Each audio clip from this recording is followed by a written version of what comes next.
సంవత్సరాల తరబడి ఎన్ని మందులు వాడినా మీ మోకాల నొప్పులు తగ్గట్లేదా? ప్రాణ పెయిన్ క్లినిక్ లో అత్యాధునిక చికిత్స.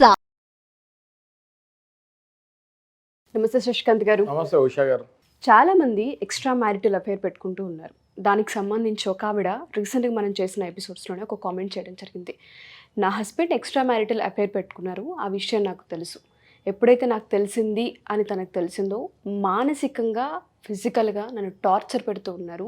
ఈవెన్ మా పేరెంట్స్తో మాట్లాడనివ్వరు, వాళ్ళ పేరెంట్స్తో మాట్లాడనివ్వరు, బయట ఎవరితోని కలవనివ్వరు, ఎక్కువ ఫోన్ కూడా నా దగ్గర ఉండనివ్వరు, నన్ను చాలా ఇన్సెక్యూర్కి గురి చేస్తూ ఉన్నారు. దీని నుంచి బయటపడడం ఎలా? తను ఎక్స్ట్రా మ్యారిటల్ పెట్టుకోవడమే ఒక పెద్ద తప్పు అయితే, అండ్ నన్ను హింసించడం కూడా నాకు ఇంకా టార్చర్గా ఉంది. సొల్యూషన్ ఏంటి? లీగల్గా ఎటువంటి న్యాయం జరిగే అవకాశం ఉంటుందని అడగడం జరిగింది. దీనికి సొల్యూషన్ ఏంటి సార్? అసలు తను ఏ యాక్షన్ తీసుకోవాలి? ఇది చాలా కామన్ టాపిక్ అండి ఇది ఉషా గారు, కానీ చాలామంది బయటకు చెప్పలేరు. లక్కీగా మనం చేసిన వీడియోకి కింద కమెంట్ అయినా పెట్టారు అట్లీస్ట్. బట్ ఇప్పుడు చాలామంది మా దగ్గరికి వచ్చి డిస్కస్ కూడా చేస్తున్నారు ఈ జనరేషన్లో.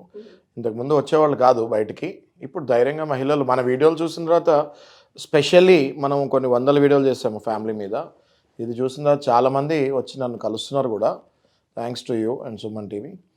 సెకండ్ థింగ్ ఈజ్, ఇప్పుడు మీరు చెప్పిన టాపిక్ ఎప్పుడైతే ఈయన అక్రమ సంబంధం భార్య కనిపెట్టిందో, ఆ కనిపెట్టిన విషయం ఎప్పుడైతే ఈయనకి తెలుస్తుందో, ఆయన ఒక కైండ్ ఆఫ్ గిల్టీ ఫీలింగ్కి వెళ్ళిపోతారు. That's called guilt.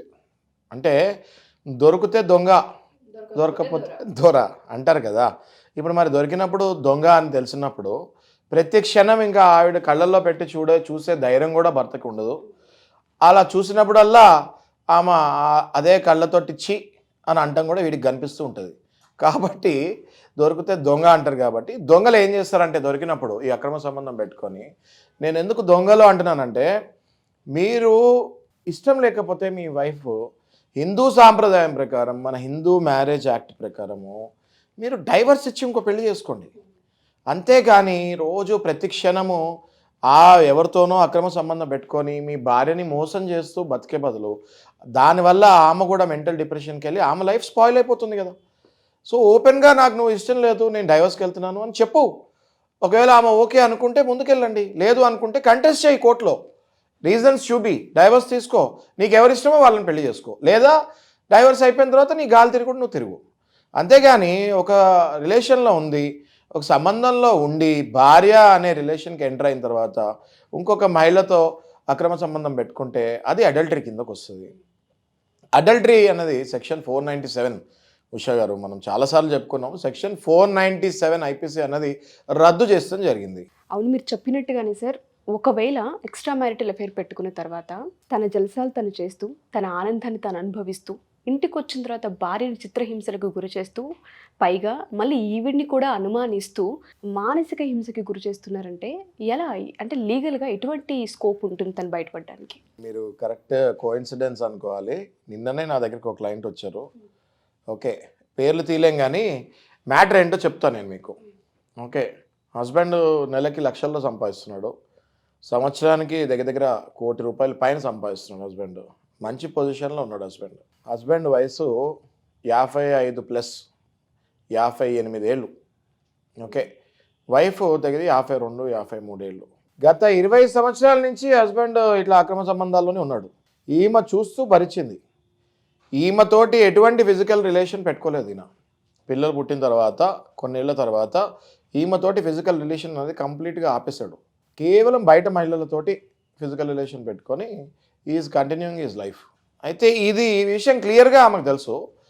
అయితే ఆమె అనేది ఏంటి అంటే, సార్ ఆయనని మీరు కనుక కలిస్తే మీరు కూడా ఆయన ఇలాంటి వాడు అంటే నమ్మరు, అంత మంచివాళ్ళలాగా ఉంటాడు సొసైటీలో. బయటకు వస్తే సొసైటీలో అంత మంచివాళ్ళలాగా ఉంటాడు, అంత డిసిప్లిన్ ఉంటాడు. కానీ ఈయన చేసే పనులు ఇవి ఎవరికైనా నేను చెప్పినా నమ్మరు. కాబట్టి నేను దొంగతనంగా కొన్ని ఆయన వాట్సాప్ చాట్లు ఫోటో తీశాను అని చెప్పి నాకు చూపించింది. నాకు చూపిస్తే అందులో వాట్సాప్ చాట్లో అన్ని అమ్మాయిల ఫోటోలు, రేట్లు ఎంత ఇది అన్నది ఆయన చాట్లో ఉంది. ఓకే, ఇప్పుడు దీన్ని బట్టి క్లియర్గా ఆమె ఎవిడెన్సెస్ కూడా సేకరించింది.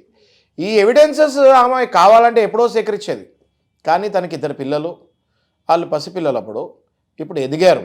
ఇప్పుడు నేను మీకు చెప్పేది ఏంటి, 58 ఏళ్ల వ్యక్తి గురించి చెప్తున్నాను నేను మీకు. ఇప్పుడు వాళ్ళు ఎదిగారు, వాళ్ళ పెద్ద పిల్లలు అయ్యారు. వాళ్ళు ఇప్పుడు ఇంకా తను పోయిన 20 సంవత్సరాల బాధని కక్కుకుంటానికి వెల్లడిస్తానికి రెడీ అయ్యి నా దగ్గరికి వచ్చి చెప్తాం జరిగింది. ఇప్పుడు మాత్రం నేను ఈయనకి పనిష్మెంట్ ఇవ్వాల్సిందే, నేను ఏం చేయాలి సార్ అని మా దగ్గరికి వచ్చారు. వాళ్ళు చాలా వెల్ క్వాలిఫైడ్ ఫీమేల్ ఆమె డాక్టరేట్ చేసింది. ఓకే, వెల్ క్వాలిఫైడ్ ఫీమేల్ వచ్చి మనకి చెప్తాం జరిగింది. ఇట్లాంటి ఉదాహరణలు నేను తీసుకుంటూ పోతే అందులో రిచ్ పూర్ అని ఏం లేదు ఉషా గారు. మీరు బీద వాళ్ళ దగ్గర నుంచి హయ్యర్ మిడిల్ క్లాస్ దగ్గర నుంచి రిచ్ క్లాస్ వరకు, అంటే A class, B class, C class, అన్ని క్లాసెస్లో కూడా మహిళలతో ఇలాంటి ఇబ్బందులకి గురవుతూనే ఉన్నారు. కానీ వాళ్ళకి చట్టం చాలా చాలా ఫెసిలిటీస్ ఇస్తుంది. వీళ్ళు అసలు బయటకే ఎవరికి చెప్పుకోక కేవలం వాళ్ళ ఇంట్లో వాళ్ళ అన్నకో వాళ్ళ నాన్నగారికో చెప్తే వాళ్ళు కూడా అమ్మ నువ్వు తప్పదు సర్దుకుపోయి ముందుకెళ్ళు, మార్చడానికి ప్రయత్నించు అని చెప్పి వదిలేస్తాం వల్ల ఈమె పర్టికులర్గా ఈ నేను చెప్పిన కేసులో 20 సంవత్సరాలు అమ్మ బాధలు అనుభవించింది. ఇప్పుడు నా దగ్గరికి వస్తే నేను ఆమెకి క్లియర్గా ఒకటే చెప్పాను, ఆయనకి సమాజంలో చాలా మంచి పేరుంది, మీరు భార్యలాగా నటిస్తున్నారు, మీరు భార్య కాదు, మీరు వెంటనే ఆ ఇల్లు వదిలేసి బయటకు వెళ్ళిపోండి. ఆయన మీద 498A కేసు వేయచ్చు, డొమెస్టిక్ వైలెన్స్ వేయచ్చు, మెయింటెనెన్స్ వేయండి. ఆయన ₹1 సంపాదిస్తున్నారు కదా, సంవత్సరానికి మీకు 50 లక్షలు వచ్చేటట్టు మెయింటెనెన్స్ వేయండి, డొమెస్టిక్ వైలెన్స్ వేయండి, 498A వేయండి. ఆ తర్వాత ఆయన ఏం చేస్తారో, ఎలా చేస్తారో, రియాక్ట్ అవుతారో చూద్దాము. మీరు మాత్రం నేను చెప్పింది ఇట్లా ఫాలో ఉండమ్మా అని చెప్తాం జరిగింది. ఆమె ఎంతో ఆనందంగా వెళ్ళి ఈ ప్రొసీజర్ స్టార్ట్ చేసుకుంటానికి రెడీ అయిందమ్మా. ఓకే, సో ఇట్లా నేనేమంటా అంటే ఈ మహిళ చేసింది ఏంటంటే 20 సంవత్సరాలు అనుభవించి తర్వాత ఈ స్టేజ్కి వెళ్ళింది. బట్ నా సజెషన్ ఏంటి అంటే, ఇప్పుడు ఆ పోయిన 20 సంవత్సరాలు ఈమెకు తీసుకురాలేం కదా, ఈమె వాల్యుబుల్ లైఫ్లో వాల్యుబుల్ టైం ఏదైతే ఒక టెండర్ ఏజ్ ఉంటుందో, తినకు కూడా సుఖాలు ఇవన్నీ కావాలి కదా, ఈ తినొతే ఇవన్నీ పోగొట్టుకుంది కదా, రైట్. నేను చెప్పేది ఏంటి అంటే 30 ఏళ్ళు కానివ్వండి, 35 ఏళ్ళ మహిళలు కానీ ఇట్లాంటివి ఏమైనా మీరు అనుభవిస్తూ ఉంటే, చాలామంది అనుభవిస్తూ ఉంటారు, నాకు తెలుసు, చాలా కేసులు వస్తుంటాయి మా దగ్గరికి. దయచేసి మా అలాంటి అడ్వకేట్స్ దగ్గరికి రండి, మీకు సరైన ఉపాయం చెప్తాము. విడిపోమని నేను ఎప్పుడూ ఎవరికి సజెషన్ ఇవ్వను, వాళ్ళని మార్చుకుంటానికే ప్రయత్నించండి అని చెప్తాను. నేను ఎలా మార్చాలో అన్నవి, మీకు ఏం వెపన్స్ ఉంటాయి లీగల్గా అన్నది ఫస్ట్ కౌన్సిలింగ్తో స్టార్ట్ చేద్దాము. కాని పట్ల మనం డొమెస్టిక్ వైలెన్స్కి వెళ్దాము, కాని పట్ల మనం 498Aకి వెళ్దాము, కాని పట్ల మనం మెయింటెనెన్స్కి వెళ్దాము, కాని పట్ల లాస్ట్లో ఇవన్నీ ఏమీ జరగకపోతే డైవర్స్ ఇచ్చి యాలిమనీ అడుగుదాము. యాలిమనీ అడిగితే ఆయన ఆస్తులు మొత్తం ఎంతైతే ఉందో అందులో డీసెంట్ పర్సంటేజ్ మీకు వస్తుంది. ఆ తర్వాత మీ లైఫ్ మీరు మళ్ళీ ముందుకెళ్ళచ్చు కదా. అదేదో 30-35 సంవత్సరాలు వేస్తే అట్లీస్ట్ ఇంకో 20 సంవత్సరాలు మీరు హ్యాపీగా ఉంటారు. ఈ మహిళ చూడండి ఎప్పుడు వచ్చారో పాపం, and she's well qualified, trust me, she has done her PhD. ఎంత వెల్ క్వాలిఫైడ్ ఆమె ఇట్లా వస్తే చాలా బాధ అనిపించింది నాకు. ఆమెను సరైన రూట్లో తీసుకెళ్తున్నాము. డెఫినెట్లీ ఇలాంటి మహిళలు ఏదైతే మీరు ఇవాళ టాపిక్ తీస్తారో, నేను డెఫినెట్గా మిమ్మల్ని ప్రశంసిస్తున్నాను. ఇట్లాంటి టాపిక్స్ మనం డిస్కస్ చేయాలి ఆన్ స్క్రీన్. ఇది ఓన్లీ కమర్షియల్ అని కాదు, చాలామంది మనోవేదనలు పడుతూ ఉంటారు. అలాంటి వాళ్ళని మనం కూర్చోపెట్టి సరైన దారి చూపించి పంపిస్తే మనకు కూడా ఎంతో పుణ్యం అది. Thank you sir, thank you so much. Thank you. So మీరు కనుక మా ఈ ఎపిసోడ్ కనుక చూస్తే, ఎవరైనా మీ ఫ్యామిలీలో సంబంధించి ఎక్స్ట్రా మ్యారిటల్ అఫేర్ పెట్టుకొని మానసిక హింసకి గురి చేస్తున్నారు, రివర్స్ మమ్మల్ని బెదిరిస్తూ ఉన్నారు, టార్చర్ చేస్తూ ఉన్నారు అనిపిస్తే లీగల్గా ఖచ్చితంగా స్కోప్ ఉంది బయటపడడానికి, అండ్ వాళ్ళని మార్చుకునే ప్రయత్నం కూడా ఉంది అని చెప్తున్నారు శశికాంత్ గారు. కింద స్క్రోల్ అవుతున్న కాంటాక్ట్ నెంబర్ని కాంటాక్ట్ చేసి శశికాంత్ గారికి మీకు పూర్తి వివరాలు అందిస్తారు. Thank you.